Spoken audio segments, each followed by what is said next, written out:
¿Se me escucha? ¿Se me escucha bien, por favor? Ok. Muy bien, buenas noches con todos. El Señor les bendiga. Gracias por su presencia. Hoy día vamos a continuar con la epístola, la primera epístola de Pedro. Vamos a proceder de la siguiente manera. Am, Vamos a hacer en esta primera parte la introducción a la epístola y luego paramos un ratito ahí y vemos los grupos de discusión. Y después de los grupos de discusión ya continuamos con el resumen del contenido de la carta. Ya en ese sentido vamos a proceder esta noche. Perdón, un ratito. Ay, muy bien. Vamos a orar para empezar. Necesitamos ganar tiempo. Acompáñenme en una palabra de oración, por favor. Sí, acompáñenme. Amado Señor y Padre nuestro, tu misericordia nos ha alcanzado en Cristo y rogamos que tu misericordia nos alcance también en esta noche durante este tiempo de clase, Señor. Que tu gracia sea también con nosotros y por tu gracia ayúdanos a seguir conociendo parte de tu palabra, Señor, para que esta palabra tuya vaya siendo parte de nuestros pensamientos, parte de nuestra vida, parte de nuestra manera de vivir, Señor. Que tu palabra se haga carne en nosotros, se haga vida para que andemos en ella, Señor. Tu espíritu nos guíe en el tiempo de esta clase. Que cada uno de mis hermanos y hermanas con quienes estudiamos esta carta podamos ser bendecidos por ti, Señor, en esta noche. Te rogamos en el nombre de Jesús. Amén. Amén. Muy bien. Vamos a proceder entonces a la parte de la introducción de la carta, ¿sí? Y en esta primera parte vamos a ver la introducción. Ahí está. Nuestra tercera clase, 25 de abril. Muy bien, la primera epístola del apóstol Pedro, podemos, perdón, podemos poner este título, Fieles a Cristo en medio de la persecución.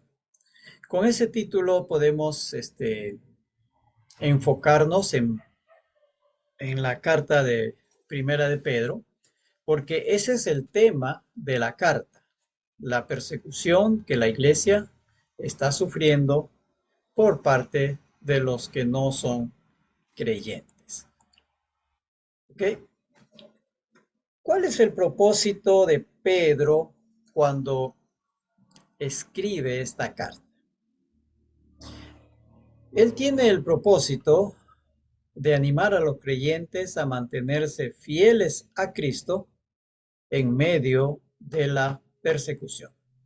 Posiblemente llegó a Pedro algunas noticias de que habían hermanos que debido a la persecución, ¿no? A la presión que hacía el mundo sobre ellos, estaban apartándose de la fe en Cristo, estaban claudicando en su fe, pues su fe les había traído problemas, ¿no?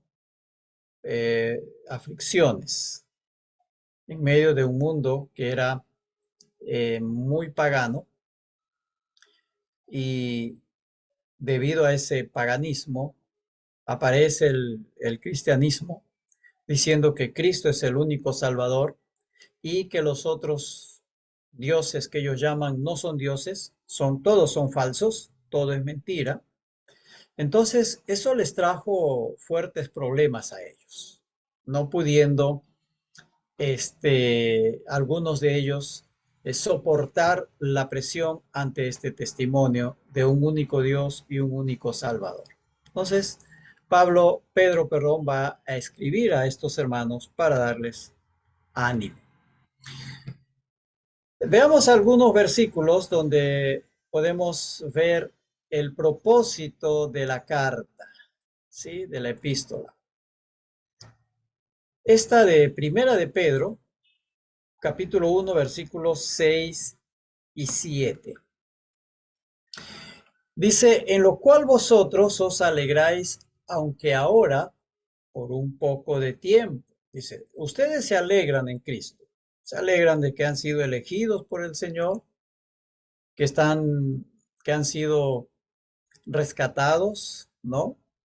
De una vida antigua de idolatría a una vida de comunión con el Señor.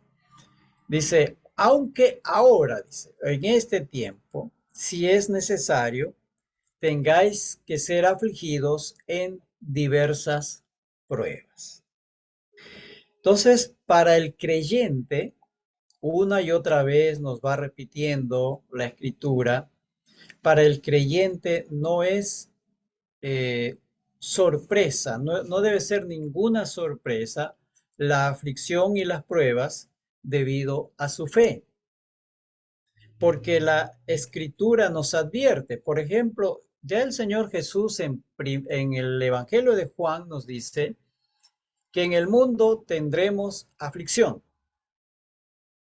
¿no? En el mundo tendremos aflicción. Pablo también nos va a decir, el que quiera vivir piadosamente va a sufrir. Y Pedro está diciendo lo mismo. Ustedes se gozan, se alegran por su salvación, pero no se olviden, aunque esto será por un poco de tiempo, ustedes van a ser afligidos por diversas pruebas, ¿no? Para someter a prueba vuestra fe, mucho más preciosa. O sea, las pruebas tienen la, el propósito, el objetivo de someter a prueba nuestra fe. A ver si aquellos que dicen que son creyentes, cuando les venga la aflicción, así lo demuestran, que realmente son creyentes. Y eso se nota en la persecución, no cuando todas las cosas salen perfectas, ¿no? Cuando todo va bien. Es en la persecución en donde se va notando al verdadero creyente o en las pruebas, en las diversas pruebas que vamos pasando. Quizás no, nosotros no tenemos en este momento el tipo de pruebas o de persecución que los creyentes tenían en esa época, pero tenemos pruebas, tenemos dificultades, pasamos por momentos y situaciones a veces muy difíciles, unas más graves que otras. Y es allí donde nuestra fe debe ser mostrada. Allí se muestra al creyente, ¿no? Aunque perecedero, mucho más preciosa que el oro, dice, el cual, o sea, el oro, aunque perecedero, se prueba con fuego. Ustedes saben que, o todos sabemos que cuando se arranca el oro, se saca el oro, se extrae el oro de las minas, de las entrañas de la tierra, el oro no viene puro, viene mezclado con otros elementos, otros minerales u otros metales, ¿no? Entonces, para purificar el oro tienen que someterlo a fuego. Entonces, cuando están sometidos a fuego, el oro se separa de los otros metales, ¿no? Sin, sin, sin esa, sin ese sometimiento al fuego, no se puede separar el oro.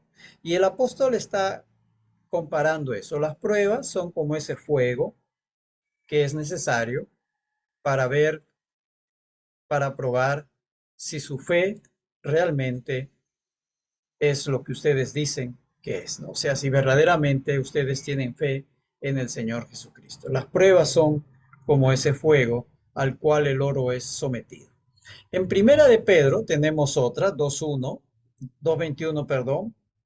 Dice, pues para esto fuisteis llamados, porque también Cristo padeció por nosotros, dejándonos ejemplo, para que sigáis sus pisadas. Dice, Cristo padeció por nosotros. Y nosotros, dice, debemos seguir su ejemplo. Cristo padeció por nuestra redención. Y los creyentes también debemos padecer para que otros vengan al conocimiento de Cristo. No es que vamos a ser crucificados, ni que alguien se va a salvar por nuestro padecimiento. No, el único sacrificio, el único padecimiento válido para la redención es el de Cristo. Y el creyente, en su afán de dar testimonio del Evangelio de Cristo para salvación, él pasa por muchas pruebas. Él padece también aflicciones para que otros, para que llegue a otras personas también el mensaje del Evangelio. En 4:12 dice, amados, no os sorprendáis. Ahí está esa palabrita, no se sorprendan, ¿no? Del fuego de prueba que ha sobrevenido, como si alguna cosa extraña os aconteciese. Fíjense lo que dije al principio. Para el creyente no debe ser cosa extraña la, la prueba, ¿no? Las pruebas no deben sorprendernos, las pruebas no deben ser algo anormal en nuestra vida como creyentes, como parte de nuestro testimonio, sino que las pruebas son parte del testimonio cristiano. Así que no nos sintamos sorprendidos. Y digan, no, Señor, pero yo te he sido fiel. ¿Por qué permites esta prueba en mí? ¿Qué mal yo te hice si yo te soy fiel? Cuando nuestra actitud tendría que ser, Señor, gracias por esta prueba, por esta situación difícil, porque en esta situación difícil, pues mi fe será refinada y el testimonio tuyo va a ser más eficaz y Cristo va a ser glorificado, ¿no? ¿Se acuerdan de Santiago? Santiago dice que debemos gozarnos en las pruebas, porque las pruebas a las finales lo que hacen es formar en nosotros como creyentes una vida íntegra. ¿Ya? Entonces, las pruebas tienen su propósito. Muy bien, ¿cuál es el tema? La carta se va a desarrollarse bajo este tema, conducta y actitud de los creyentes en medio de la persecución o en medio de las pruebas. ¿Cómo debe ser nuestra conducta, nuestra actitud como creyentes cuando estamos atravesando por tiempos de prueba, por tiempos de situaciones difíciles, unas más que otras? ¿Cómo nosotros, cómo se manifiesta nuestra vida en esas situaciones? Veamos algunos versículos. Primero de Pedro 1:13 al 17, dice, ¿no? Vamos a resaltar algunas partes aquí. Dice, por tanto, o sea, en este tiempo de prueba, en este tiempo de aflicción, dice, ceñid los lomos de vuestro entendimiento. Entiendan, ¿no? Sepan ustedes. Sed sobrios, o sea, tengan dominio propio, no pierdan el control. Y si tú pierdes el control, debemos saber que el Señor está en el control de toda situación que puede pasarnos en nuestra vida. Dios siempre está en control. Y eso debe animarnos a que nosotros también podamos llevar nuestras situaciones de prueba con sobriedad, ¿no? Con dominio propio. Y esperad por completo en la gracia de Dios. Dios nos dará su gracia cuando estemos en esos momentos difíciles, en la gracia que se os traerá cuando Jesucristo sea manifestado, ¿no? No es algo que debe mantenernos firmes en nuestra fe en medio de las pruebas, es recordar que el Señor viene pronto, que el Señor va a ser manifestado, que Él vendrá en gloria un día, y eso debe ayudarnos a mantenernos firmes, ¿no? Como hijos obedientes, no os conforméis a los deseos que antes teníais cuando estando en vuestra ignorancia. No os conforméis a los deseos. Es lo mismo que Pablo dice, ¿no? No os conforméis a este siglo, sino transformaos por medio de la renovación de vuestro entendimiento. Por eso dice, no se conformen a los deseos que antes tenían cuando estaban en el mundo, ¿no? Estando en ignorancia. ¿En ignorancia de qué? En ignorancia de la fe en Cristo. Porque podemos tener muchos grados académicos y ser ignorantes en las cosas espirituales. Yo escucho algunas, bueno, uno a través del YouTube, del Internet puede escuchar muchas conferencias sobre los temas que usted quiere, ¿no es cierto? Usted busca el tema que quiere y encuentra. Ah, hay hombres, hay personas, hombres, mujeres, que son especialistas y tienen mucho conocimiento en algún tema, ¿no? Y uno se instruye escuchando a esas personas porque dominan ese tema que uno es ignorante a eso. Pero he visto algunas veces que cuando ellos se meten a hablar de Biblia, como decimos nosotros, la malogran, ¿no? Esa parte como que yo le pongo en un paréntesis, digo, está bien, no te escuché, sigue, porque lo que estás diciendo es una barbaridad a veces, ¿no? Porque no han captado el mensaje de la Biblia. Muchos de ellos no conocen al Señor, son ignorantes respecto de la fe de Cristo, ¿no? Y así dice estábamos antes, ¿no? Pero no debemos conformarnos a eso, sino como aquel que os llamó es santo, sed también vosotros santos en toda vuestra manera de vivir. Fíjense, en medio de las pruebas debemos tener dominio propio, ser sobrios, debemos esperar por completo en la gracia cuando el Señor viene. No debemos conformarnos a los deseos de este mundo, sino debemos seguir transformando nuestra mente. Y debemos seguir siendo santos en toda nuestra manera de vivir en medio de las pruebas.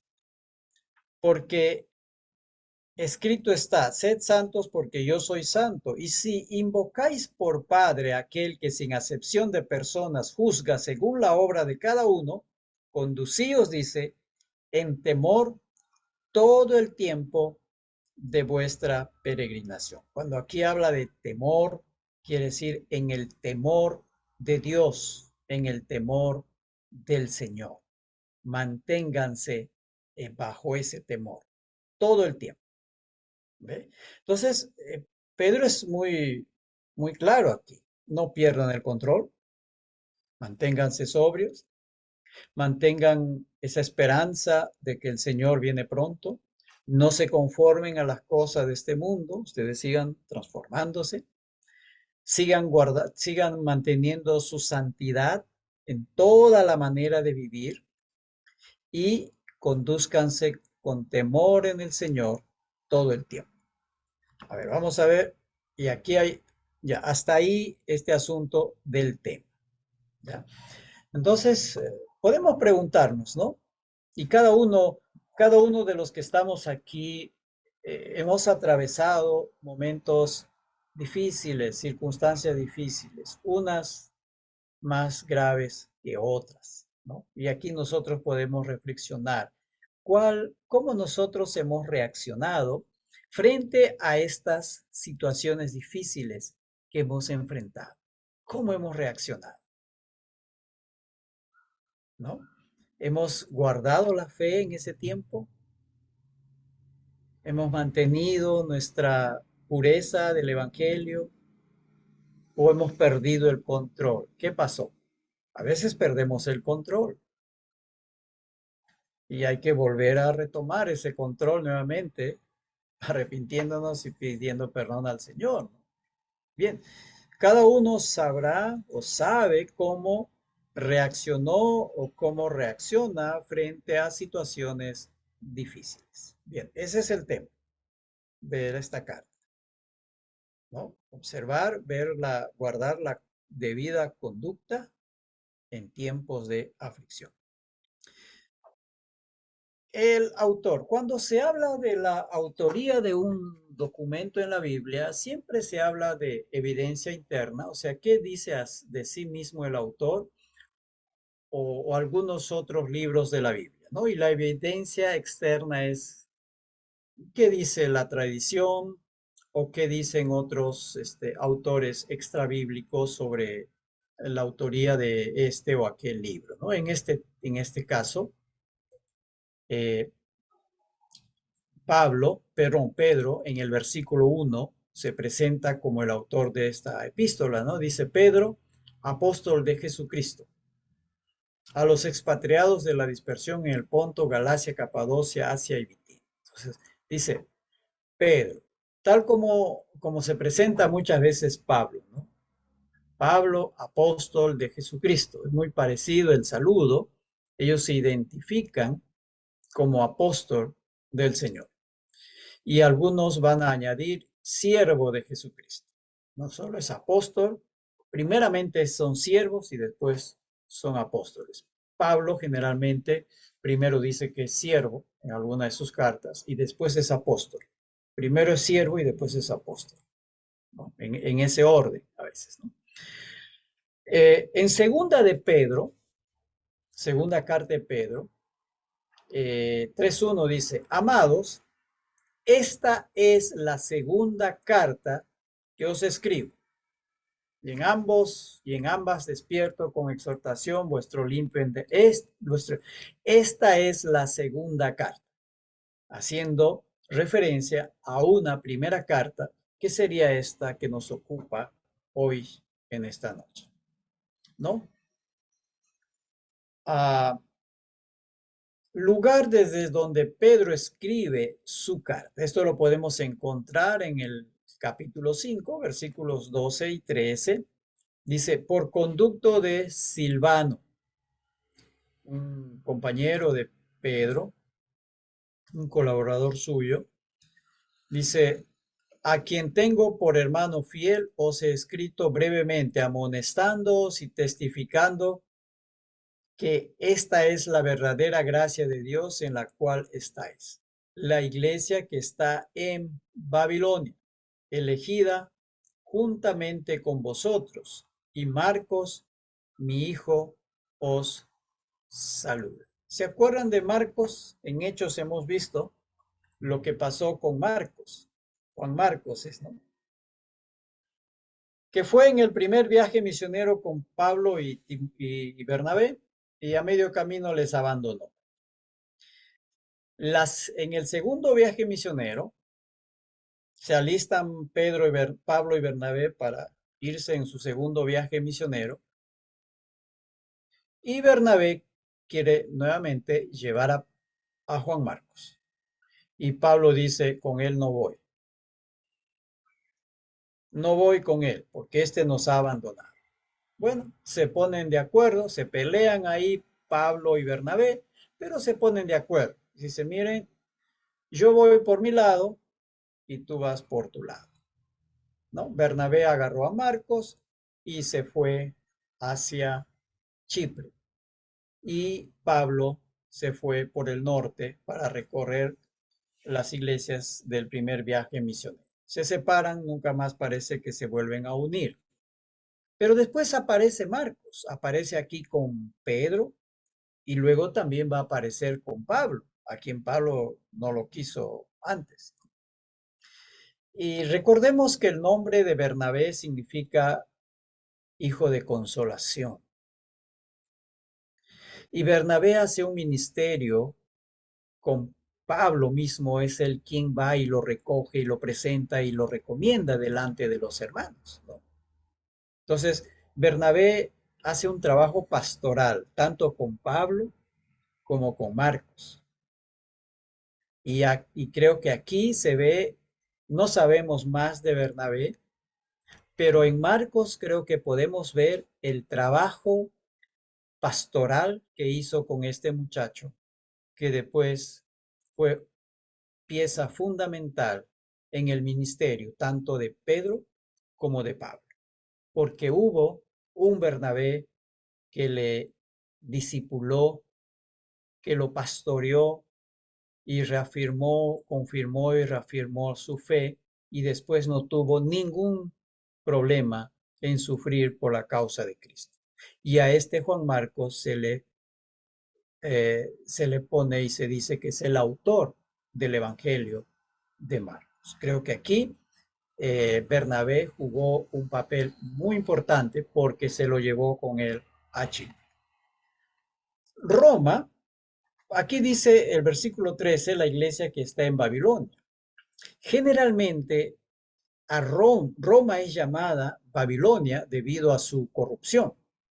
Además, como en el caso de Juan en Apocalipsis, no es nombrada directamente para escapar de la persecución de Roma hacia los cristianos. Entonces, se habla de Roma eh, con otro nombre, con otro apelativo, para evitar que algún romano se sienta insultado y vaya a tomar represalias contra esos cristianos, ¿no? Entonces, es desde Roma, desde donde Pablo va a escribir, Pedro va a escribir esta carta, pero aquí a Roma se le llama Babilonia debido a su corrupción, tal como fue Babilonia, ¿no? Babilonia, madre de todas las corrupciones, ¿no? Y en Apocalipsis también se va a usar ese mismo nombre, ¿no? Evidencia externa. Aquí tenemos a varios denominados padres de la iglesia. Policarpo, que fue discípulo de Juan el Bautista. Ireneo de Lyon, que pastoreaba en la zona de lo que hoy sería Francia, por allí, que vivió ya en el segundo siglo. Clemente de Alejandría, de la iglesia en Alejandría que estaba por Egipto, que también es uno del segundo siglo, sí, segundo y tercer siglo. Y Eusebio de Cesarea, que es del tercer y cuarto siglo, ¿no? Todos ellos dan testimonio de que Pedro es el autor de esta carta. Policarpo lo va a citar en su carta que hace a Esmirna, a 1 Pedro en sus escritos. De Ireneo viene la primera mención de la epístola relacionándolo con Pedro, alrededor del año 185. Clemente de Alejandría también atribuye la epístola a Pedro. Y Eusebio de Cesarea, que es el que escribe el primer libro de historia de la iglesia, llamada Historia Eclesiástica, coloca a 1 Pedro entre las obras cuya paternidad no se dudaba, indicando que se aceptaba en todas las iglesias. Destinatarios.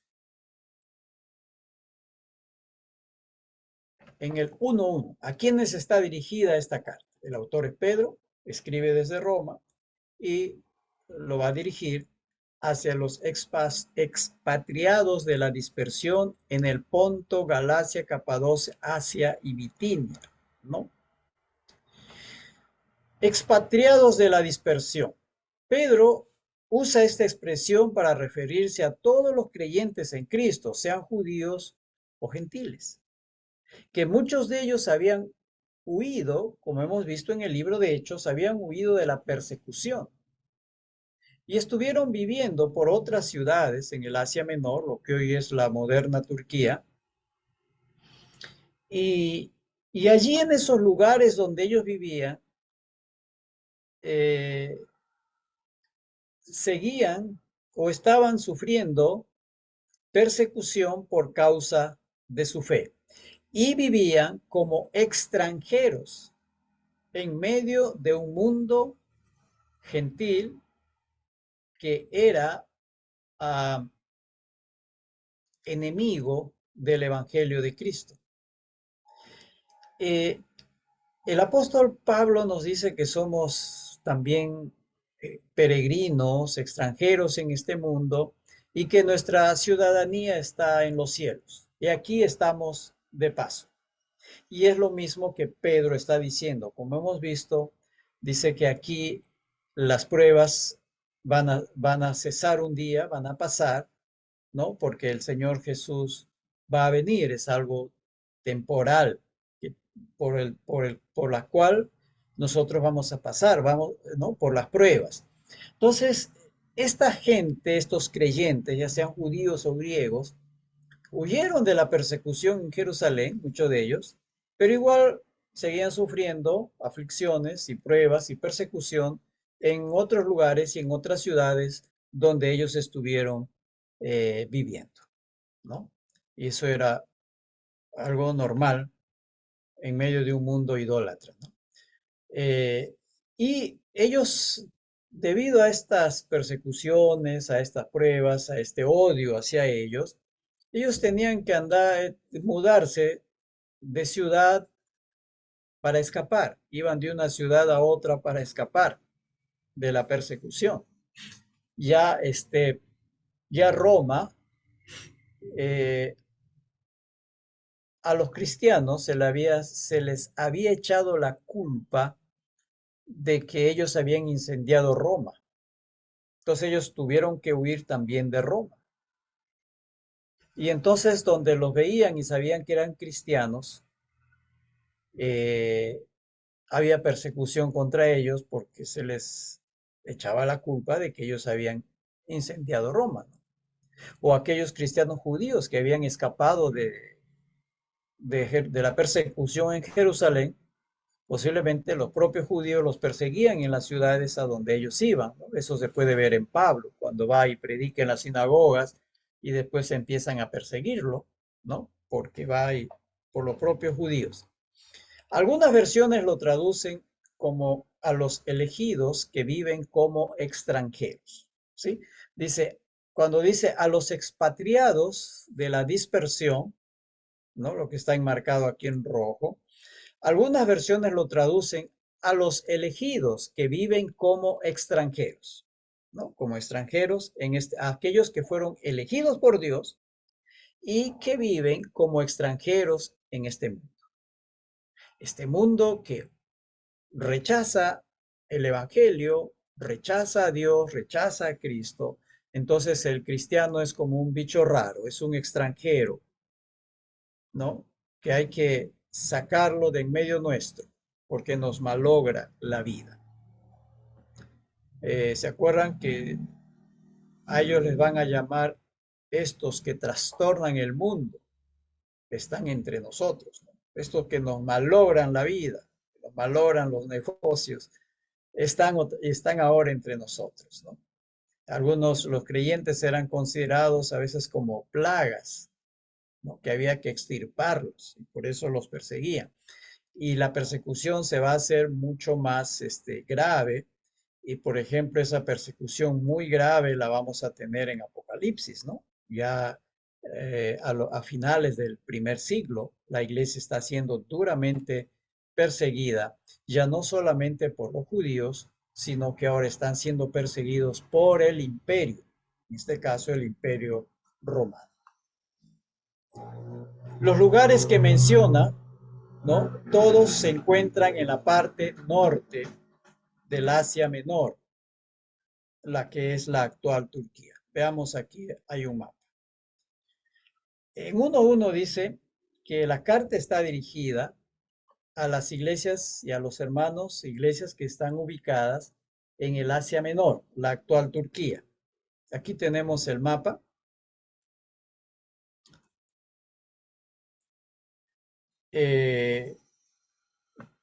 Y podemos identificar a las iglesias en esta zona, que está con el círculo rojo, ¿no? El autor es Pedro, desde Roma.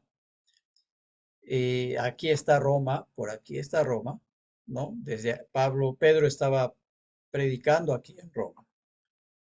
Y él va a dirigir su carta a estas iglesias. Y ahí están, dice, están en el Ponto, en Galacia, Capadocia, Asia, Bitinia. Son las zonas donde están ubicadas estas iglesias, a donde Pedro dirige su carta. ¿Ya? Entonces, él lo escribe desde Roma. Así que posiblemente estos cristianos, la mayoría de ellos son los que han huido de Roma debido a esa acusación que se les hizo del incendio de Roma. Sé que ahora hay una historia paralela que se trata de limpiar a Roma de esa acusación, ¿no? En donde se dice que eso de que le echaron de que, a ver, de que le echaron la culpa a los cristianos de que incendiaron a Roma, eso no es cierto. Tampoco es cierto que Nerón fue un despiadado y que él incendió Roma porque quería construir una nueva villa, ¿no? Una nueva ciudad en ese lugar donde vivía gente pobre. Todo eso hoy en día a veces se está contradiciendo, ¿no? Pero esto de que se echó la culpa a los romanos viene prácticamente desde los primeros siglos, ¿no? No es una historia reciente. Muy bien. Y para ubicarnos, aquí a la derecha está Israel, Egipto está más abajo y allí está Grecia, simplemente para ubicarnos en el mapa, ¿sí? Aquí está Israel, por aquí está Jerusalén, ¿no es cierto? Por acá está Antioquía, este es el Asia Menor, Grecia y Roma. Aquí en este círculo rojo están las iglesias, ¿no? En esta zona se ubican estas iglesias a las cuales Pedro escribió. Teología de Primera de Pedro.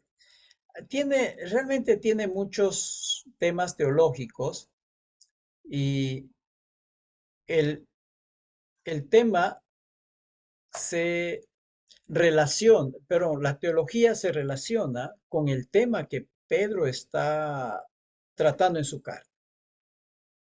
El tema es la persecución de los cristianos y entonces su teología también va en ese sentido, para apoyar y animar a los hermanos, ¿no? Por eso ponemos allí, el pensamiento teológico va acorde al propósito, el cual es alentar a los hermanos a mantenerse fieles en medio de la persecución.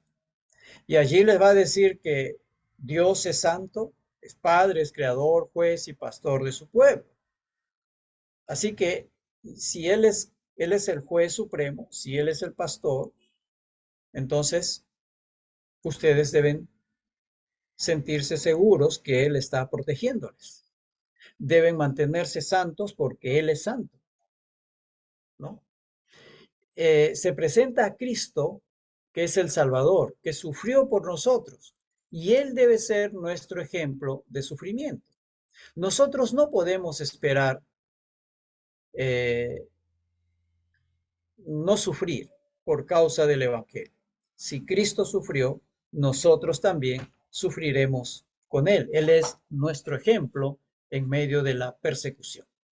El Espíritu Santo nos dice que actuó sobre los profetas, por ejemplo, para traer la escritura, para revelar la escritura, y que los profetas fueron los encargados de traernos esa revelación, fueron fortalecidos por el Señor. Igualmente, nosotros como creyentes vamos a ser fortalecidos para proclamar el Evangelio en medio de un mundo que es hostil a Cristo. Así que tenemos al Espíritu Santo actuando sobre nosotros en medio de las persecuciones. Los santos, o sea, los creyentes, son escogidos y llamados por Dios. Ellos han sido escogidos, llamados por Dios, han nacido de nuevo, constituyen el pueblo de Dios, es un sacerdocio santo y real. Y por tanto, ellos, los creyentes, tienen ese privilegio de haber sido escogidos por Dios. Es una nación, dice, de sacerdotes que debe iluminar sobre la oscuridad, ¿no? Debe dar testimonio de las maravillas de Dios en medio de un mundo hostil. Hay una esperanza escatológica también del retorno de Cristo. Nos da la esperanza, la gloriosa herencia de salvación en el cielo. De aquí no vamos a llevar nada. No importa cuánto podamos obtener aquí, cuánto nosotros podamos tener, ¿no es cierto? Nada de eso vamos a llevar. Nuestra esperanza, nuestra herencia, dice, está en los cielos. Así que esa esperanza debe mantenernos animados, fortalecidos, dispuestos a sufrir por la causa de Cristo, porque nos espera una gloriosa herencia en los cielos. Y uno puede ir sacando mucho más temas sobre este asunto. Muy bien, ahí detenemos un ratito y nos vamos a los grupos. Luego volvemos aquí para hacer un resumen del contenido de la epístola. ¿Ok? Muy bien, voy a sacar esto.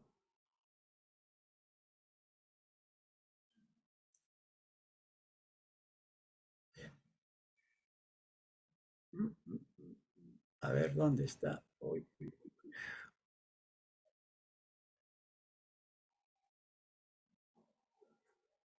Ahí está.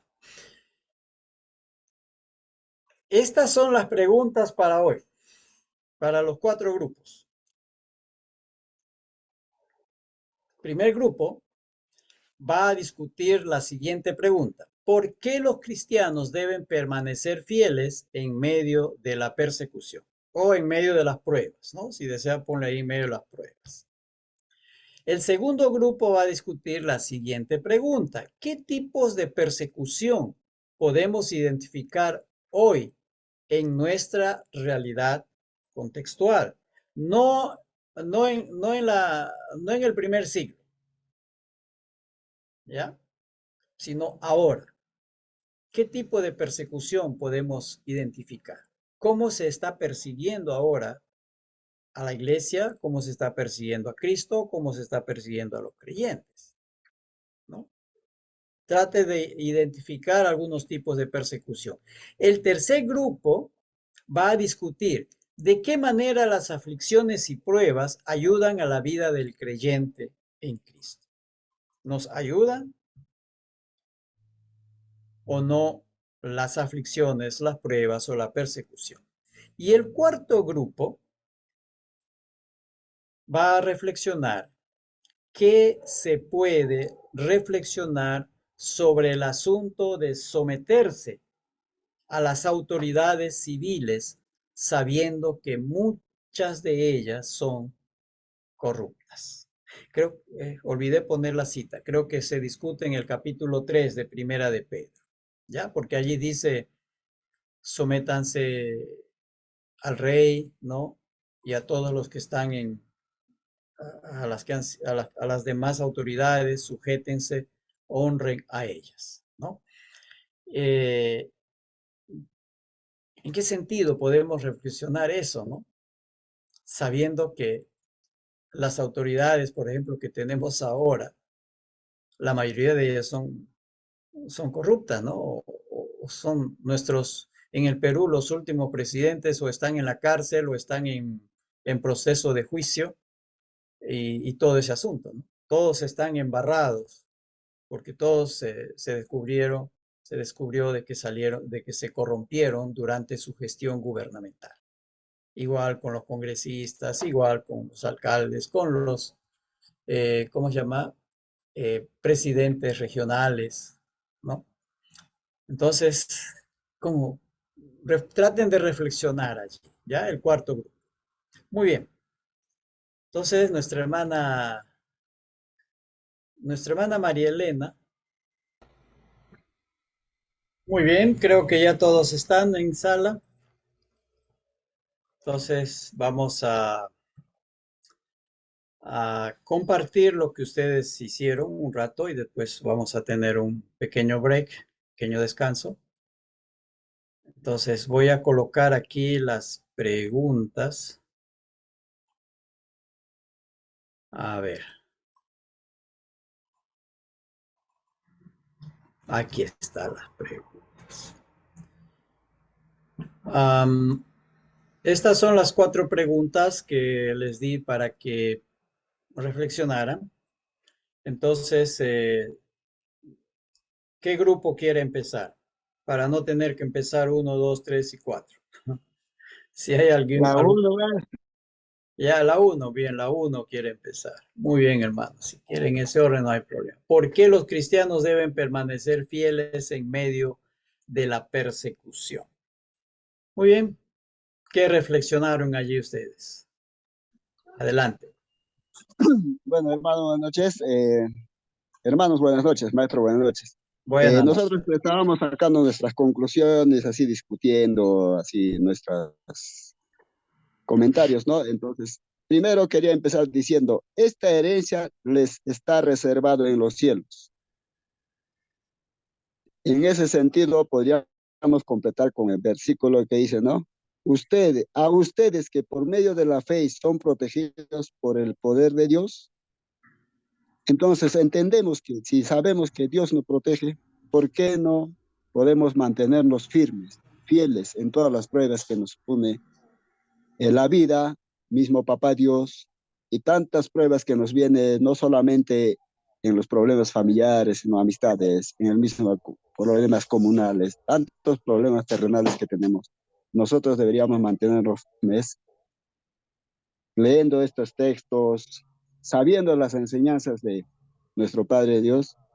Y también quería decir en el versículo 6, esto les causa gran regocijo, aun cuando les sea necesario soportar por algún tiempo diversas pruebas y aflicciones.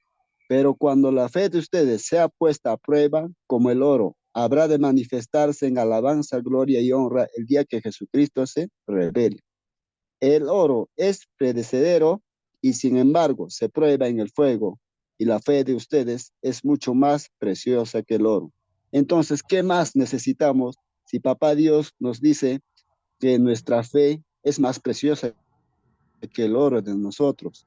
Y está bien claro las respuestas que nos dan a través de su palabra de él mismo, ¿no? Si ustedes aman a Jesucristo sin haberlo visto y creen en él aunque ahora no lo ven y se alegran con gozo inefable y glorioso, porque están alcanzando la meta de su fe, que es la salvación.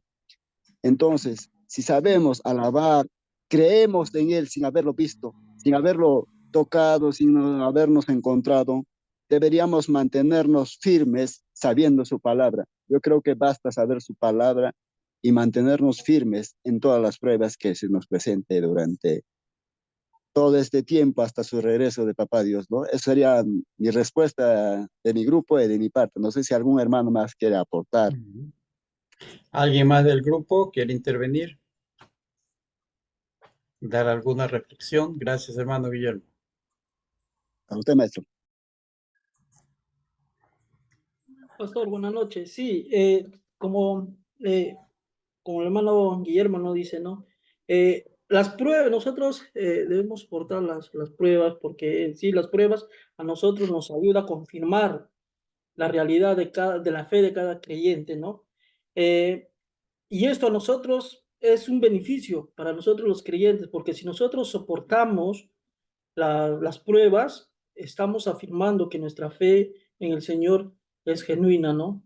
Y como dice, que las pruebas siempre nos va a producir paciencia, ¿no? Como dice Santiago. Yo creo que las pruebas a nosotros nos ayuda a que nosotros confiemos más en el Señor.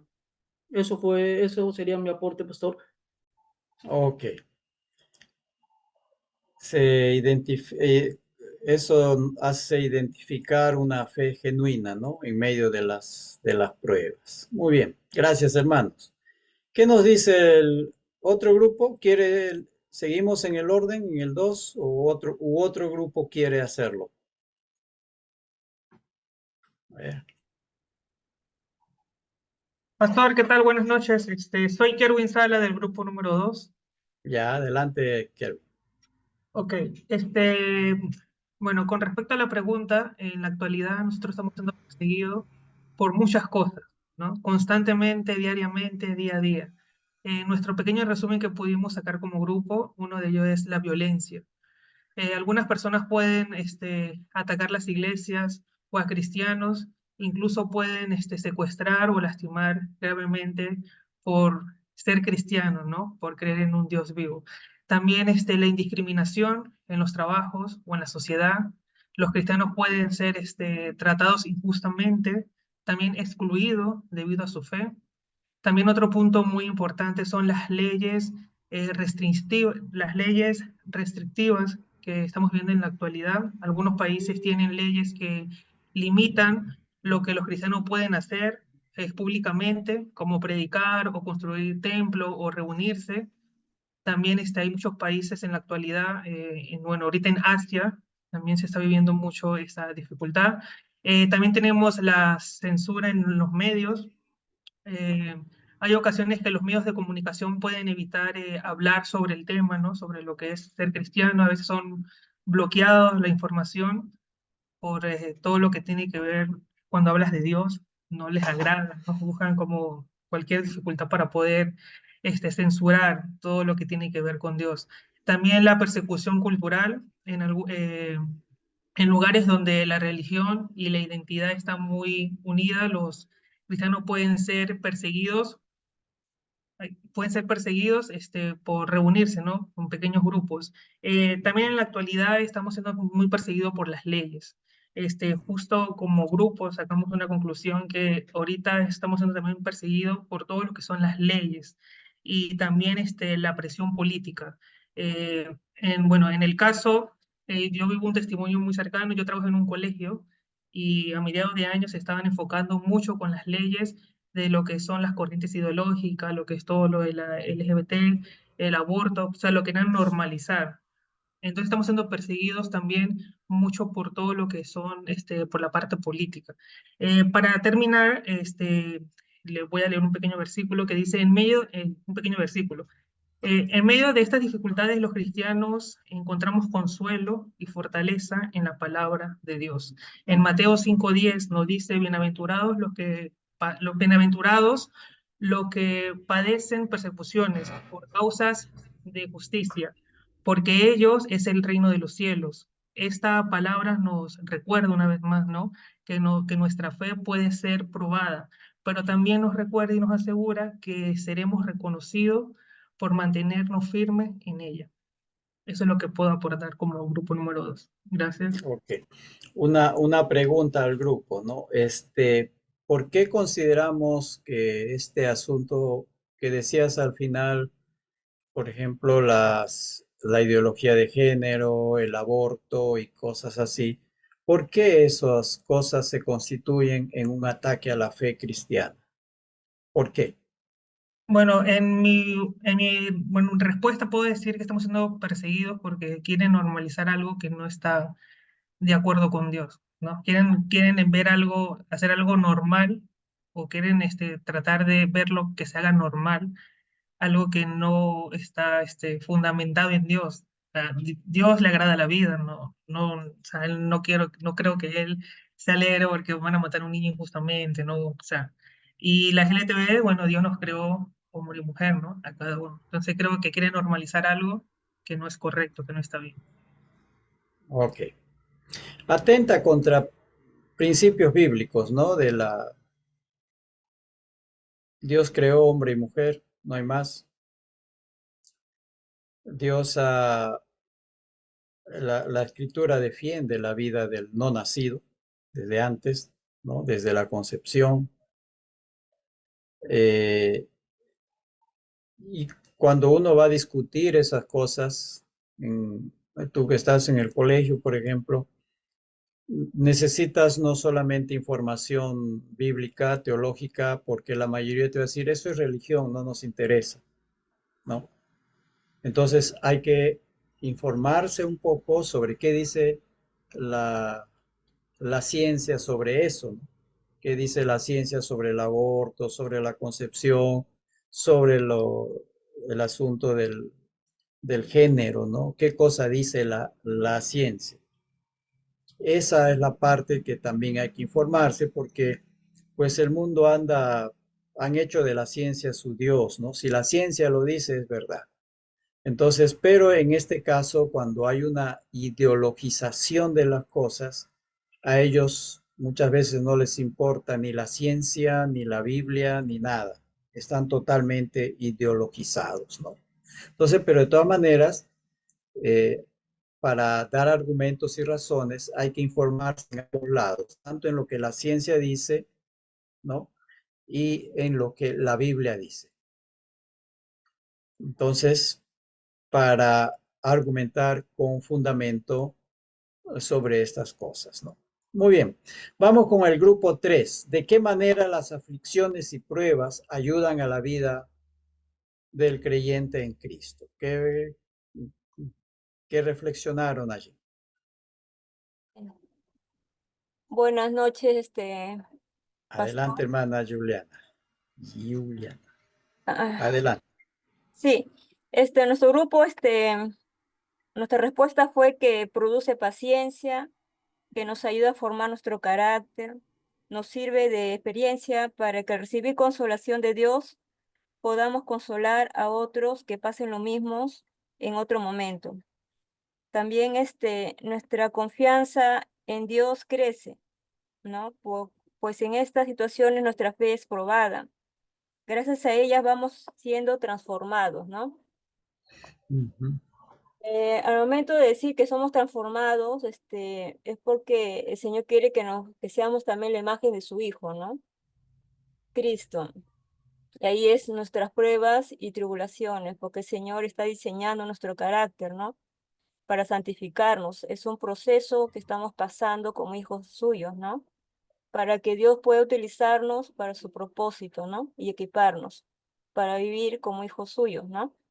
Esa es ujú, la prueba y aflicciones, ¿no? Y también tenemos unos versículos que hemos visto, por ejemplo, en Santiago 1, 2, 4, que dice, hermanos míos, tened por sumo gozo cuando os halléis en diversas pruebas, sabiendo que las pruebas de vuestra fe produce paciencia, mas tenga la paciencia su obra completa para que seáis perfectos y cabales sin que os falte cosa alguna, ¿no? También tenemos otro versículo que hemos buscado en Romanos 5, 3, 5. Y no solo esto, sino que también nos gloriamos en las tribulaciones, sabiendo que la tribulación produce paciencia, y la paciencia prueba, y la prueba esperanza. Y la esperanza no avergüenza, porque el amor de Dios ha sido derramado en nuestros corazones, porque el Espíritu Santo que nos fue dado, ¿no? ujú, Entonces, como vuelvo a repetir, ¿no? Todo esto nos lleva a gozarnos, ¿no? En el momento que el Señor nos va perfeccionando. Y también, bueno, también hablamos que morir nuestra carne, porque a veces no podemos andar con nuestra prudencia, ¿no? Sino que el Señor sabe el porqué de todo, porque a veces no podemos decir muchas veces, ¿por qué me pasa esto? ¿No? ¿Por qué mi vida también ha sido pues de prueba, de tristeza? Y bueno, comparando con la vida de Cristo, Cristo tampoco fue nada bueno, ¿no? Desde pequeño sufrió también tribulaciones, ¿no? Persecución, entonces, y bueno, y su carácter fue perfeccionado para que al final pueda ser nuestro Salvador, ¿no? Entonces nosotros también tenemos que ser transformados, ¿no? A la imagen de Cristo. ok. Mm. Bienvenida a las pruebas entonces. Amén. Nos gozamos. Gozamos. Pero mejor que no venga. Muy bien. Nuestra hermana Erika reflexionando también sobre la pregunta 2, ¿no? Dice, informarnos desde lo científico para respaldar la palabra de Dios, ¿no? Aquí hay algo que necesitamos un poquito entender, ¿no? Eh,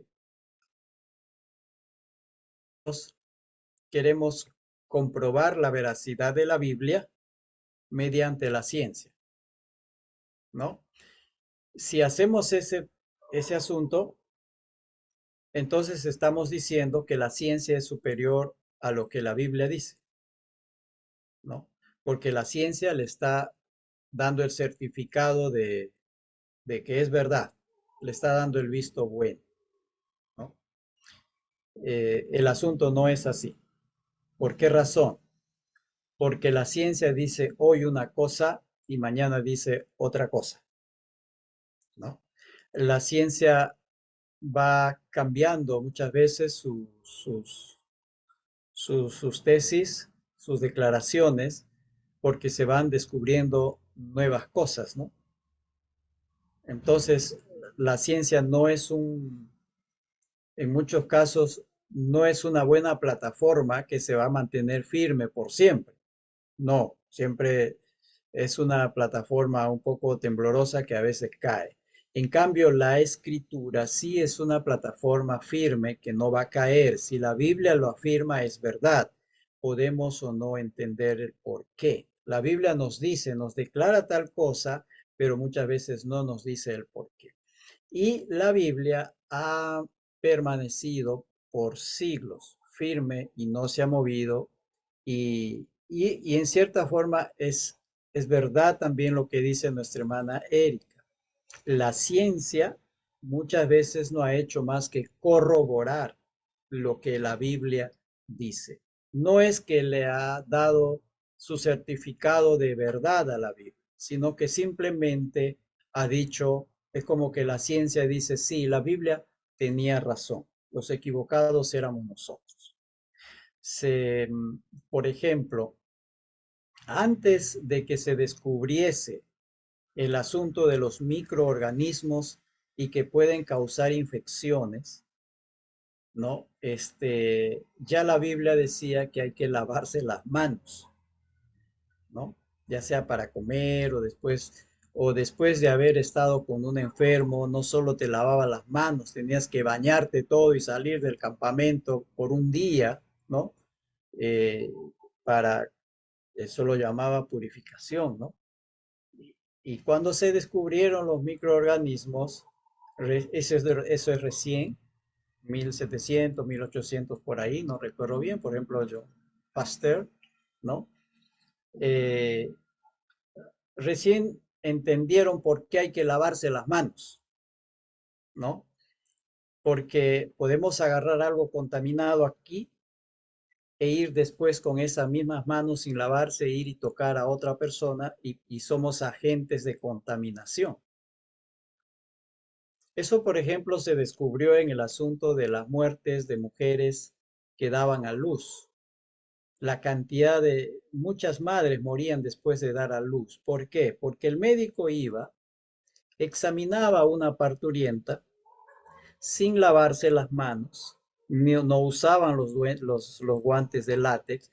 Con esa misma mano que había atendido a una mujer que recién había dado a luz, iba y atendía a la otra mujer y a la otra señora y a la otra que habían dado a luz. Entonces el médico como que se convertía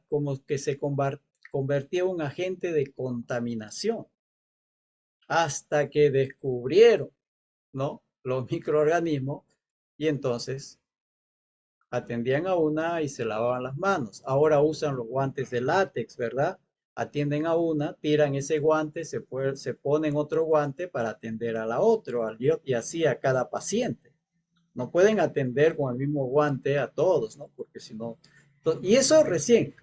Y por algo la Biblia decía que lávense las manos, tengan cuidado con la higiene y todo ese asunto. Y hay otros casos más en la Biblia donde nos dice sobre el cuidado de la salud, que recién la ciencia lo descubre por qué, pero ya la Biblia lo afirmaba. Ya corresponde al hombre, pues para eso el Señor le ha dado inteligencia, ¿no? Le corresponde al hombre descubrir el porqué de esas cosas. Muy bien, gracias, hermana Edith. El grupo 4. ¿Qué se puede reflexionar sobre el asunto de someterse a las autoridades civiles sabiendo que muchas de ellas son corruptas? Sí, buenas noches. Adelante, Fabiola.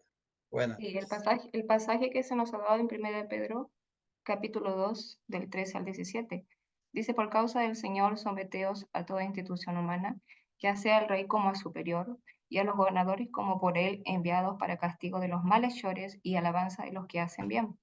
Porque esta es la voluntad de Dios, que haciendo bien hagáis callar la ignorancia de los hombres insensatos, como libres, pero no como los que tienen la libertad como pretexto para hacer lo malo, sino como siervos de Dios. Honrad a todos, amad a los hermanos, temed a Dios, honrad al rey. Y en este pasaje, en el versículo 14, nos da el modelo que podríamos decir un modelo correcto, un modelo perfecto de una autoridad, porque dice que los gobernadores están puestos para castigar al malhechor y para alabar al que hace lo bien, lo correcto. Pero sabemos que no todos lamentablemente lo hacen de esta forma, ¿cierto? Sabemos que hay autoridades que son corruptas. Entonces, en ese caso, ¿qué es lo que hemos reflexionado? Hay un límite, obviamente.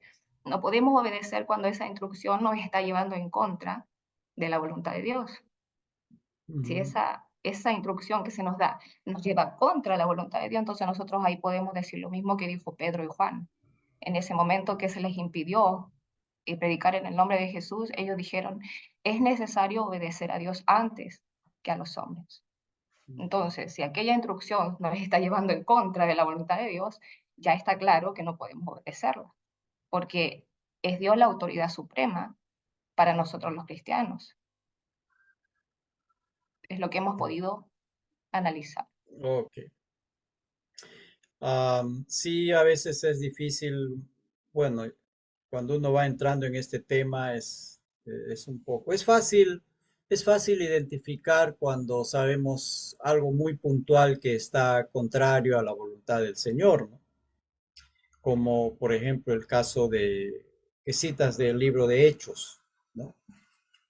Pero a veces actualmente hay leyes que a veces no nos damos cuenta que atentan contra la fe cristiana y allí no tenemos por qué obedecer, ¿verdad? Eh, Otro asunto a veces es que hay que respetar la institución, por ejemplo, de la presidencia de la República, no necesariamente a la persona que está como presidente, sino a la institución, ¿no? A, a la función de presidente. Hay que mantener esa función muchas veces, ¿no? Por eso es que cuando un presidente es vacado o sacado, inmediatamente entra otro, ¿no? Porque la institucionalidad debe continuar. Pero ahora tenemos un problema con las leyes que están intentando someter, ¿no? Que están intentando meter en las leyes nuestras. En algunos países ya lo han logrado, por ejemplo, la ley del aborto, la ley de del matrimonio igualitario del mismo sexo, por ley la hormonización de niños y de personas adultas, por ejemplo. Sé que en Argentina todas estas leyes están aprobadas, estas que estoy mencionando, ¿no? Hay centros de hormonización desde 12, 13 años. Entonces, se ha hecho mediante leyes, se quiere obligar a a las personas, a los ciudadanos, a aceptar algo.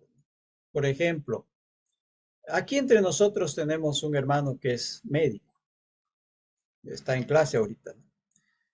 ¿Qué, que en el Perú todavía no es ley el aborto, no es ley. Han tratado de meterlo y todavía no se ha hecho. ¿Qué va a pasar el día que le digan que quieran obligarle a él a practicar aborto porque la ley dice, ¿no? Entonces, él como cristiano va a tener que tomar una determinación de acuerdo a su fe y a su conciencia, ¿no?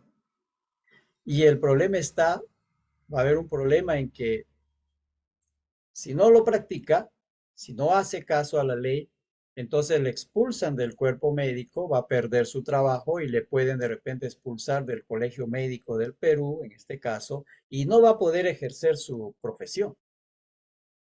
¿Qué determinación va a tomar él? ¿Prefiere el trabajo a, a ser sacado de su trabajo y después ver en qué va a ocupar su vida? ¿No? ¿De dónde va a hacer sus recursos. Entonces hay una obligación. Y aquí está el hermano Kerwin, que trabaja como profesor, o tiene que ver con el colegio, y lo va a decir, mira, si no enseñas esto en el colegio, te votamos y traemos otro profesor. Si no empiezas a enseñar ideología de género, te vamos a sacar del colegio. Y en algunos colegios está esa presión, porque se le dicta clase a los profesores para que enseñen esto. Entonces, ¿qué determinación van a tomar allí? Y es por ley. Entonces, ¿vamos a hacer caso al gobierno allí, a lo que dicen las leyes? Pues como cristianos vamos a decir, no, eso debe ser nuestra respuesta, ¿no? No, no voy a hacer eso. Te botamos del trabajo, bueno, ya veremos qué hacemos. Porque si no es actuar contra la voluntad del Señor. Y allí se van a tener que tomar determinaciones. Todavía no hemos llegado a ese momento, pero en algún momento vamos a llegar. En alguna instancia vamos a llegar. La vez pasada, estoy preparando algo para el Día de la Madre y estoy leyendo algunos artículos, viendo algunas conferencias sobre el asunto de la maternidad y, y en casi todos los documentos que estuve leyendo, algunos artículos y algunos, ¿cómo se llaman? Viendo algunas conferencias. Vi estas de TED, conferencias de TED que duran 12, 15 minutos. Y allí se habla de que la maternidad es un constructo social. Y en los documentos se usa mucho el término heteropatriarcal, ¿no? Y son artículos de gente profesional, con logos de universidades y todo. O sea, la cosa ha permeado dentro de la universidad. Eso no es ningún asunto de conspiración. Usted lea los artículos y vea el lenguaje que están usando aquellos que escriben los artículos o aquellos que dan una conferencia sobre el asunto de la maternidad. Estuve buscando temas sobre la maternidad, ¿no? Y se está usando ese lenguaje diciendo que es un constructo social, que, que eso de ser madre, pues igual que lo del sexo, ¿no? El asunto, todas esas cosas se construyen. O sea, una mujer no nace para ser madre, según eso, sino que la sociedad le impone a ser madre. ¿No? Es como decir, una persona no nace como hombre o mujer, sino que la sociedad le obliga a ser hombre o mujer. Cosas por el estilo. Entonces, se está usando mucho de ese lenguaje y cada vez viene como una luz y de repente nos vamos a ver envueltos en eso. Así que como cristianos ahí necesitamos permanecer firmes porque eso van a ser pruebas, va a ser forma de persecución y nosotros como cristianos tenemos que responder de manera adecuada. Y como la cita que da nuestra hermana Fabiola al final, ¿no? Preferimos obedecer a Dios antes que a los hombres. Y si eso nos cuesta aflicción y sufrimiento, amén.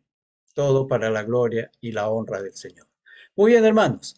Hermana Erika, ¿algo querías decir si no tenemos ya un descanso de unos 5 minutos? Sí, profesor, solamente quería aclarar lo que había escrito por el chat, más que nada clarificar, ¿no? No me expresé bien, porque lo que yo quise decir fue precisamente lo que usted mencionó, que era corroborar, ¿no? O sea, Sí, sí, sí. que estuviéramos preparados, ¿no? Como le mencionó al hermano Kervin, con conocimiento, ¿no? De lo que la ciencia ha demostrado, ¿no? Para nosotros poder tener ¿no? explicación o cuando personas inconversas ¿no? nos digan, ah, no, pero no creo en este libro y o personas que no creen, ¿no? Que tener un poco de conocimiento de lo que la ciencia dice o incluso descubrimientos, ¿no? históricos, arqueológicos, muchas cosas, ¿no? que prueban lo que la Biblia, que es la palabra de Dios, ya lo ha Ujú, dicho desde hace más de 2000 años, ¿no? Entonces, ujú. a eso me refería, pero no lo expresé como debía, ¿no? No, Entonces, está bien.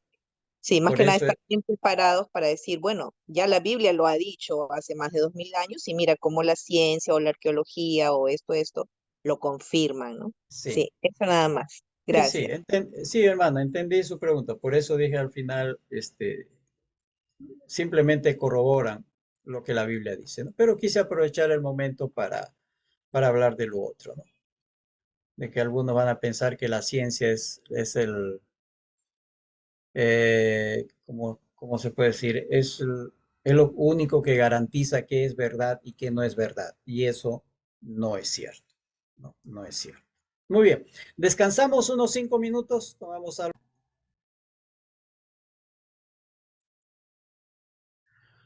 Muy bien. Continuemos. Vamos con un resumen sobre el contenido de la epístola. Vamos a hacer un resumen bastante rápido, ¿ya?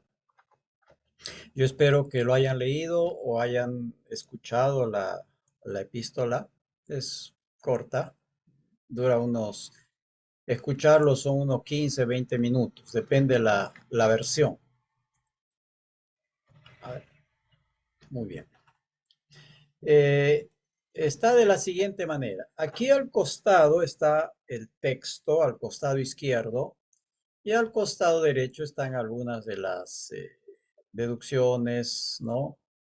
Que se van sacando del texto. Muy bien.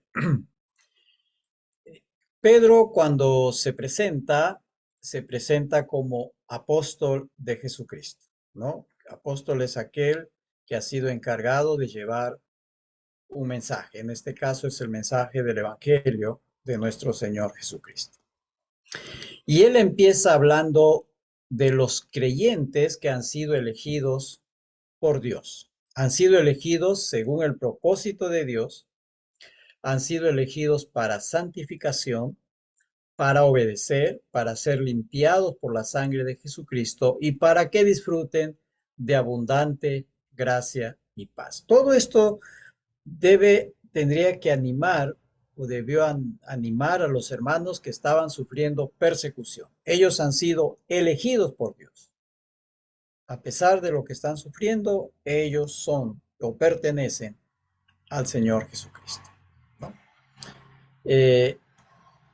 Por eso dice, elegidos según la presciencia de Dios. Presciencia quiere decir según los planes que Dios ha hecho. ¿Ya?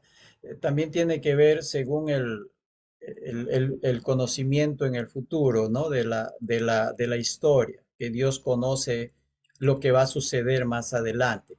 Pero debemos entender aquí en el sentido de según los planes de Dios, según cómo Dios ha planificado, ¿no? Para aquellos que son elegidos. Muy bien. Esto es toda una discusión, el asunto de la elección, ¿no? Y continúa ya en el capítulo 3 mismo, dice, los creyentes tenemos una esperanza viva por la misericordia de Dios, no por mérito propio, por el poder de la resurrección de Cristo garantiza nuestra esperanza, garantiza que nosotros estaremos con el Señor, que somos salvos, ¿no? Y tenemos una esperanza porque nuestra herencia de salvación está guardada en el cielo. De aquí nada llevaremos, todo está en el cielo. Mientras tanto, hay que vivir aquí en la fe de Cristo, ¿no? Con los recursos que el Señor nos da. Amén por aquello que el Señor te da, si te da en abundancia, amén, si te da poco, amén. Vive con lo que el Señor te ha dado. Pablo va a decir en su carta, he aprendido a vivir en abundancia, en escasez y en toda situación. Yo he aprendido a vivir, dice Pablo, ¿no? En la práctica de su fe. También nos dice que nuestra fe será probada, y eso lo han discutido, ¿no? Pero cuando somos probados vamos a ser guardados por Dios, ¿no? Por la fe. Nos afirma que vamos a ser afligidos por diversas pruebas. Convertirse a Cristo no indica que ya no vamos a tener problemas, más bien parece que tenemos más problemas por causa de la fe, porque mucho de lo que este mundo nos ofrece, a veces no podemos tomarlo porque es contraria a la fe, ¿no? Ahora, nuestra fe es probada para que sea valiosa, íntegra, para que se identifique como una fe real. Nuestra fe va a ser probada para la gloria y alabanza de Cristo. Cristo va a ser glorificado en la prueba, para gozarnos en Cristo. Y nuestra fe va a ser probada hasta la consumación de nuestra salvación, hasta el último día, hasta que pasemos de este mundo a la gloria del Señor. Hasta ese día, hasta el último aliento, nuestra fe será probada. No hay momento en que nuestra fe no va a ser probada. Así que, pero en medio de todo eso, Dios nos protege y por eso podemos gozarnos, porque nuestra fe va creciendo con las pruebas. Sigue el capítulo 1, en donde nos habla algo sobre los profetas, ¿no? Nuestra salvación mediante la revelación del Espíritu Santo. Los profetas anunciaron nuestra salvación mediante la revelación del Espíritu Santo. El Espíritu Santo es el que habla a nuestro corazón. Los profetas anunciaron la salvación a través del sufrimiento y la gloria de Cristo. Los profetas anunciaron, los profetas anunciaron que ellos trabajaron por nuestra salvación. Ahora, también aquí en este nos dice que los ángeles intentan entender sobre nuestra salvación. Hay muchas cosas que dice el último verso, ¿no? Al final dice, cosas en las cuales anhelan mirar los ángeles. Hay muchas cosas que los ángeles no entienden. Así como nosotros no entendemos muchas cosas sobre el mundo angelical, los ángeles también hay muchas cosas que no entienden.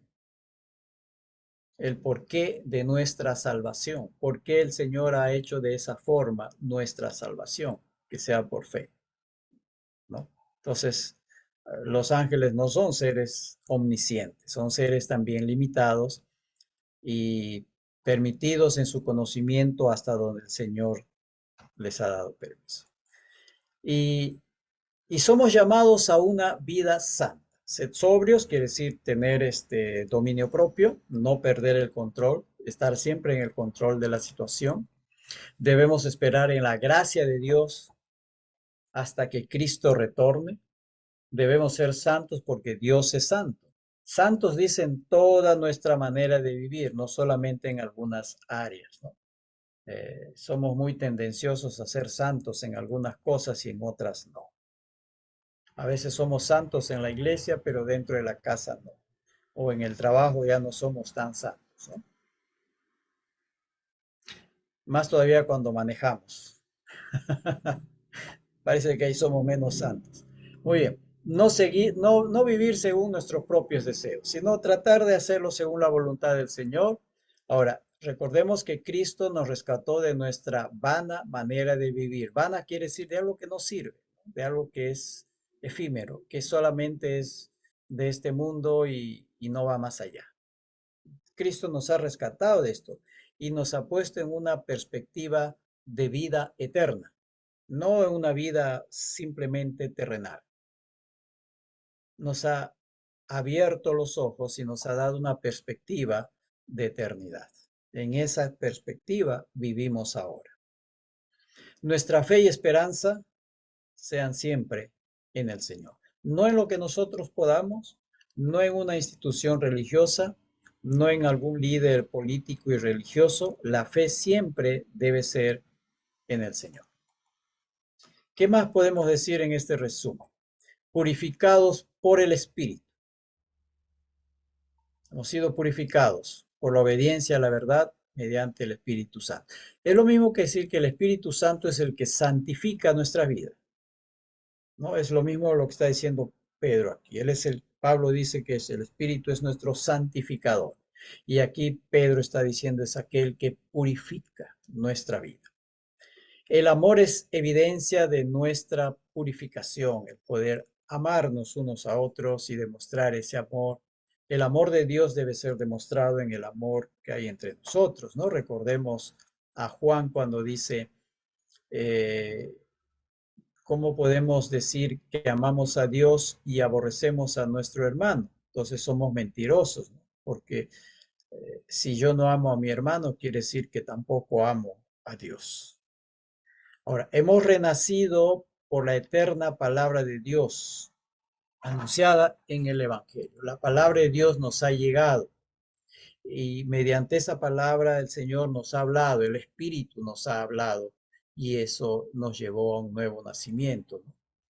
Debemos rechazar o desechar todo aquello que va estorbando nuestra fe. Y aquí siempre necesitamos ir haciendo un autoexamen, ¿no?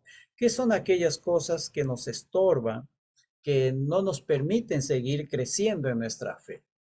Puede ser de repente nuestro carácter, ¿no? Tenemos un carácter muy explosivo o no controlamos o perdemos control en momentos de dificultad y explotamos, ¿no? Entonces, eso puede ser un estorbo puede ser algún mal hábito que tenemos, ¿no? Y, bueno, usted sabrá. Debemos anhelar, ¿no? Buscar, amar, como dice el salmista, la palabra, para crecer en la salvación. Necesitamos desarrollar nuestra fe. Las pruebas nos van a ayudar a desarrollar, a madurar nuestra fe. Pero la palabra es por excelencia aquello que nos va a instruir para nosotros poder crecer en la salvación.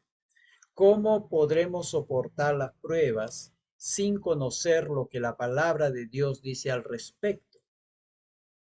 Por ello necesitamos el conocimiento de la palabra para tener la suficiente sabiduría y conocimiento de cómo hacer frente a las pruebas y a las dificultades. Esa instrucción la vamos a tener en la Biblia. De allí va a venir la sabiduría para tomar decisiones acertadas, correctas, en tiempo de prueba y que nuestro testimonio, el testimonio de Cristo, siempre quede en alto. Por ello debemos amar la palabra. Jesucristo, piedra viva, ¿no? Nosotros edificamos o debemos edificar nuestra vida sobre esa roca, sobre esa piedra que es el Señor Jesucristo. Él es el fundamento sobre el cual edificamos nuestra vida.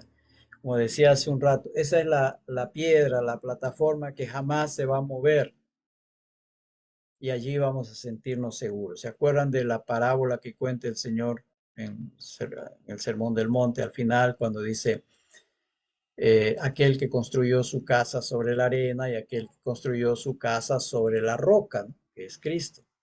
El de la roca permaneció, el otro se desvaneció. Entonces nuestra vida está edificada sobre Cristo, sobre su evangelio. Para los que creen, Cristo es una piedra de bendición, de fortaleza, de firmeza. Para los que no creen, Cristo es piedra de tropiezo, ¿no? Por eso dice luego que Cristo es piedra preciosa para los que creen, porque eso nos va a dar firmeza en nuestra vida. Pero para los que no creen es piedra de tropiezo. Como dice Pablo, ¿no? Que para unos la cruz es olor de muerte. Para los que creen, la cruz es olor de vida. El mismo objeto, para unos es muerte y condenación, para otros es salvación y vida eterna. El mismo objeto. Igual está diciendo Pedro aquí. La misma piedra que es Cristo, para uno es firme cimiento donde edificar la vida y para otros es tropiezo, para el que no cree. Y aquí en este pasaje lo conocemos bastante, ¿no? Y lo va tomando del Antiguo Testamento, del libro de uno de los libros de Moisés, ¿no? Del Pentateuco. Nos dice que somos los creyentes un linaje escogido, una raza escogida, algo así, ¿no? Que somos sacerdocios reales, no cualquier sacerdocio, que somos una nación santa, que hemos sido adquiridos por Dios para anunciar a Cristo. Antes no éramos pueblo de Dios, ahora sí lo somos, ¿no? Porque Cristo, Él nos ha elegido en Cristo. Y ahora somos pueblo por la misericordia de Dios. No hemos sido hechos pueblos de Dios por algún mérito nuestro. Todo es por la gracia y la misericordia de Dios. Toda la salvación es por gracia y misericordia. Todo esto que ahora somos, linaje escogido, real sacerdocio, ¿no? Pueblo adquirido, nación santa, todo es por la gracia y la misericordia de Dios, no por mérito alguno. Una vida de testimonio, abstenerse, nuestra vida en medio de la persecución o de las pruebas debe mantenerse firme, ¿no? Y aquí abstenernos de los deseos carnales, una buena conducta entre los gentiles, ¿no? Para el testimonio de Cristo. Someternos a las autoridades porque Dios la ha establecido. Hay que, con Pablo en Romanos 13 también nos habla de este mismo asunto y dice, la autoridad suprema es Dios. Y todas las autoridades terrenales, creyentes o no creyentes, un día van a dar cuenta a Dios de su autoridad, ¿no? Y oramos por ellas porque aquel que está sobre toda autoridad nos lo ha ordenado. Por eso oramos por nuestro país, por nuestras autoridades. Y así que no se olviden de orar en sus iglesias, ¿no? O de manera personal por sus autoridades, aunque no le guste. Si tu presidente, presidenta no te gusta y preferirías que esté otro allí, igual tienes que orar, porque la autoridad que está sobre toda autoridad nos ha mandado a orar por ella. Muy bien. La voluntad de Dios es hacer el bien para callar la ignorancia de los insensatos. Libres, pero no libertinos en Cristo. Debemos amar a los hermanos, dice, temer al rey, a Dios, y debemos honrar al rey. Nosotros en América Latina no tenemos reyes, lo que tenemos son presidentes. Así que honremos a ellos, dice el mandato. Uno puede ver a Pablo, por ejemplo, en Hechos, al final de Hechos, cuando Pablo está siendo juzgado ante las autoridades y está siendo juzgado por siendo él inocente de todo lo que se le acusa, ¿no? Y ahí vemos el comportamiento de Pablo, que sabe quiénes son esas autoridades, pero él se dirige a ellos con respeto, no los insulta, no les dice que son autoridades falsas, ¿no?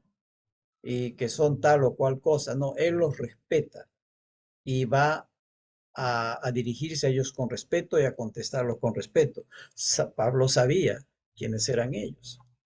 Cuando se dirige al sumo sacerdote, se dirige con respeto. Y el sumo sacerdote era corrupto, pero hasta donde puede llegar nuestra imaginación. Pero Pablo se dirige con respeto, ¿no?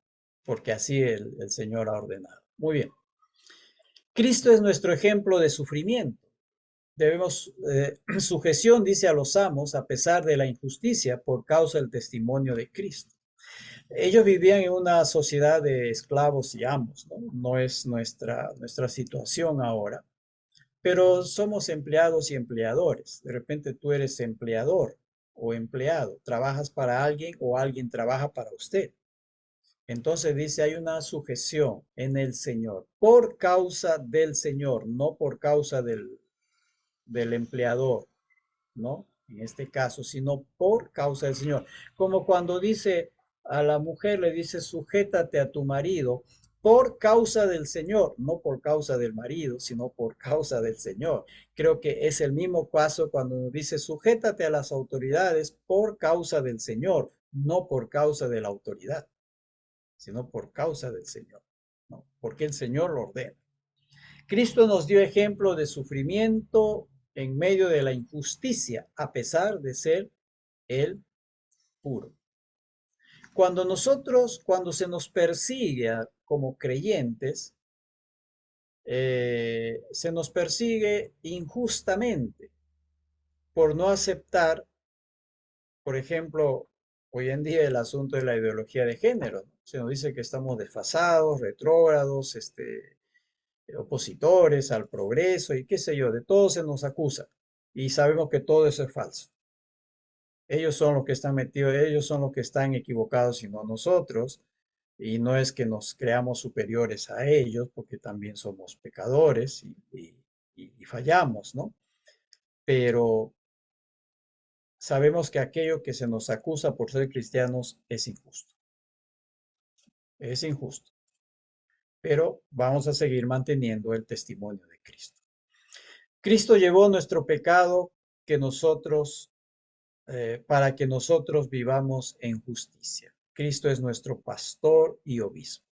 Así que Él como pastor no nos va a soltar, no nos va a abandonar y nos va a cuidar hasta el fin. Así que en tiempo de prueba, sepamos eso, que allí estará el Señor con nosotros. Él no se esconderá, no nos abandonará, no nos dejará a nuestra suerte. El Señor va a permanecer con nosotros en todo tiempo. Y aquí Pedro también nos habla de la responsabilidad conyugal, ¿no? A la esposa se le pide sujeción y respeto. Perdón, un ratito, quiero correr esto acá. Sujeción, respeto, recato, afabilidad hacia su esposo por causa del testimonio de Cristo. Y al esposo, a ambos se les dice, no solo uno, al esposo sabiduría, honor, su honor y sumo cuidado por su esposa, para que sus oraciones no sean estorbadas. ¿Qué dice Pedro ¿cómo se llama? En Efesios, ¿no? Maridos, amen a sus mujeres, así como Cristo amó a la iglesia y se entregó a sí mismo por ella. O sea, el amor a la mujer se le dice sujétate, al marido se le dice ama a tu mujer. Ámalo con un amor sacrificial, a tal punto que estés dispuesto a entregar tu vida por ella. Ese es el grado de amor, de responsabilidad que se le pide al marido respecto de su mujer. Estar dispuesto a entregar su vida por su mujer, porque él es responsable. Aquí no hay machismo, aquí no hay heteropatriarcal, no hay eso aquí. Al hombre es cabeza y por tanto es responsable y tiene mayor responsabilidad. Cuando Adán y Eva pecaron, el Señor fue de frente donde Adán y le pidió cuentas a él porque él era el responsable. Y aquí el Señor es igual. Al marido se le dice que le dé honor a su mujer, que tenga sumo cuidado por ella, porque de lo contrario sus oraciones van a ser estorbadas. Fíjense, aquí hay un estorbo, ¿no? No tratar a la esposa de la manera correcta. Aquí está un estorbo de las oraciones de los hombres. Así que el Señor dice, da un buen trato a tu esposa. Dale un buen trato, el mejor de los tratos. Y el hombre es siervo en su casa, es el primer siervo. No es ¿cómo se llama? No hay machismo aquí en la escritura. Hay casos en donde la Biblia nos habla del abuso de los hombres hacia las mujeres. Eso es cierto, la Biblia no nos oculta nada, pero esa no es la regla, eso es un abuso. Cuando, por ejemplo, le daban una carta de divorcio por cualquier cosa, ¿no? Eso era un abuso. Eso era un tremendo abuso, ¿no? Y el Señor va a ir corrigiendo. En el Evangelio se corrigen todas esas cosas y a la mujer se le da su respectivo honor. La relación conyugal es una relación espiritual cuyo fundamento es Jesucristo. Antes que una relación carnal, es una relación espiritual. Muy bien, sigamos, aquí hay mucho. Buenas relaciones fraternas. Los creyentes llevan buenas relaciones fraternas porque son herederos de la bendición, ¿no? De bendición. Se exhorta a cuidar la lengua, a buscar la paz. El Señor conoce nuestro actuar. ¿Se acuerdan de Santiago? Cuide la lengua, dice, no. Por aquí, por ejemplo, Pedro nos va a decir, el que quiere amar la vida, el versículo 10, y ver días buenos, refrene su lengua de mal y sus labios no hablen engaño. Aquí, igual que Santiago, cuida la lengua. Es un pequeño miembro, pero es terrible, ¿no? Muy bien. El Señor conoce nuestra vida, cómo nosotros actuamos. Preparados para la defensa. Como creyentes, el Señor nos manda a estar preparados, ¿no? Para defender la causa de Cristo. Bienaventurados si sufren por causa de la justicia. No debemos temer a nuestros detractores. Como dice, hay que encomendar la causa al Señor. Santificar al Señor en el corazón, preparados para presentar defensa del Evangelio, con mansedumbre, con reverencia, a todo el que lo requiera, para que se avergüencen los detractores del Evangelio. Dice, vamos a defender el Evangelio, a defender nuestra fe, dice, con mansedumbre, con tranquilidad, con paciencia, en paz, ¿no? No se trata de ganar una discusión, simplemente se trata de presentar el Evangelio con reverencia hacia el Señor, ¿no? Y respeto a las personas con quienes uno puede estar discutiendo y darles a todo el que requiere, ¿no? Ejemplo de la salvación, ¿no? Jesucristo es ejemplo de padecer por hacer el bien. Nosotros somos sus discípulos y debemos seguir su ejemplo. Padeció para llevarnos a Dios. Su resurrección testifica que lo logró. La resurrección de Cristo indica que sí, nos llevó hasta Dios. Nos abrió el camino para llegar a Dios. Sin la resurrección eso no hubiera sido posible. En espíritu, Cristo predicó en el tiempo de Noé. No para salvación, sino para confirmar lo que Noé había predicado. Dice ahí que él predicó allí diciendo, mira, todo lo que Noé les ha dicho es cierto. Todo lo que él les dijo es cierto. Simplemente fue y confirmó lo que Noé había dicho. 120 años predicando la palabra del Señor. Y no le hicieron caso. El arca simboliza la salvación de Dios en Cristo. Solo se salvan unos cuantos, aquellos que creyeron y se metieron al arca. Ellos son salvos.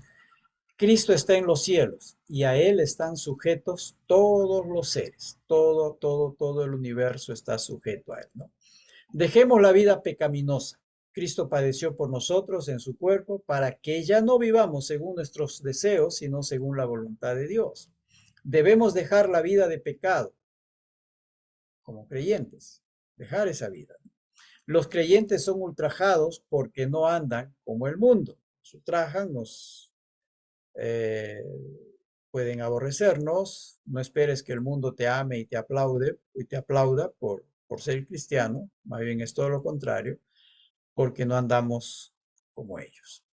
Los incrédulos darán cuenta al Señor. Los que creyeron a la predicación y ahora están muertos, viven en espíritu según el Señor. Están vivos en la presencia, ¿no? Somos administradores de la gracia de Dios. Todo cuanto tenemos es por la gracia de Dios. La gracia que Dios nos ha dado debe ser administrado para su gloria. Todo aquello, ¿no? Dios nos ha dado dones, talentos, nos ha dado recursos, ¿no? Nos ha dado esposo, esposa, nos ha dado familia, nos ha dado trabajo. Dios nos ha dado de todo. Y aquello que Dios nos ha dado, nosotros debemos administrarlo para su gloria. Que tu trabajo sea para la gloria, que tu familia sea para la gloria del Señor, tus hijos sean para la gloria del Señor. Todo cuanto tú hagas y tengas debe ser para la gloria del Señor. Todo el Evangelio permea en toda la vida del creyente. Todo, ¿no? Todo cuanto Dios nos dio debe ser para testimonio del Evangelio. Y aquí hemos visto esto. No debemos sorprendernos, porque el creyente no se sorprende por las pruebas, sino que se goza en ellas porque le hacen participante del sufrimiento de Cristo. Pablo dice, en mi cuerpo yo llevo las marcas de Cristo. Sufrimos juntamente con el Señor por causa del Evangelio, para que otras personas vengan a la salvación. Y padecemos por causa, pues, del Evangelio, no por algún delito. Si padecemos por algún delito, eso es otra cosa. Es muy diferente padecer por un delito que padecer por la causa del Evangelio. Porque cuando padecemos por causa del Evangelio, no estamos padeciendo por haber delinquido en algo, ¿no? Pero a veces nuestros propios deseos nos llevan a delinquir y sufrimos. Y debemos ser responsables por lo bueno o lo malo que hacemos como cristianos, ¿no? El cristiano no se avergüenza por sufrir o sufrir por causa de Cristo. Es más bien, son medallas, ¿no? Y premios que uno tiene por causa de sufrir por Cristo. Aquí da consejos del apóstol, ¿no? A los pastores que cuiden de la iglesia voluntariamente, no por ganancia deshonesta. Amén si la iglesia te paga un sueldo, o le paga un sueldo al pastor, o le da una ofrenda, amén. Pero si hay que servir voluntariamente y tú ganando tus recursos para tu sostenimiento en otra parte, amén. Con buen ánimo, no enseñoreándose de ella, no haciéndose señor de la iglesia y servirse de la iglesia. Ahí hay un problema, ¿no? Servirse de la iglesia. Estamos para servir a la iglesia, no para servirnos. Hoy en día hay mucha gente que se sirve de la iglesia, se enseñorean de la iglesia. Debemos ser ejemplos en la iglesia y el Señor va a recompensar a aquellos que cuiden de la iglesia. Los jóvenes deben estar sujetos a sus pastores. Debe tratarse con humildad a ellos. Dios resiste al soberbio y da gracia al humilde. Los jóvenes siempre están presentes en el cuidado de la iglesia. Siempre están presentes en las cartas de Pedro, de Pablo, ¿no? Porque ellos necesitan, como que necesitan un cuidado especial porque están formando sus vidas, ¿no? Y de allí saldrán los futuros pastores y maestros, y hay que cuidarlos. Debemos resistir firmes en la fe, humillados para ser exaltados en el Señor, poner sobre el Señor nuestra ansiedad, ojo con eso, estás cargado en pruebas y en todo, dice, echa sobre el Señor tus cargas. Sean sobrios y estén alertas ante las acechanzas del diablo. Resistan firmes. Recuerden que el diablo anda como león rugiente, ¿no? Buscando presa a quien devorar, dice. Así que debemos estar alertas y debemos resistir en la fe al diablo. Todos los cristianos sufren en todas partes. Ojo con eso. Dios nos perfeccionará, afirmará, fortalecerá y nos dará firmeza. Bueno, estoy repitiendo ahí con firmeza. Sigamos aquí. Saludos finales. Silvano es el que sirve de amanuense, ¿no? Es el que escribe de amanuense, es el que escribe esta carta y al mismo tiempo es el mensajero para llevar la carta. En ese tiempo, pues, no tenían las ventajas que tenemos ahora, que usted puede sacar copias y pasar la misma carta a muchas personas, ¿no? Era muy difícil tener una carta para cada lugar, entonces posiblemente el trabajo de Silvano fue ir iglesia por iglesia, por iglesia, por iglesia. Ir a cada iglesia leyendo esta carta. Hoy día no tenemos ese problema, ¿no? Porque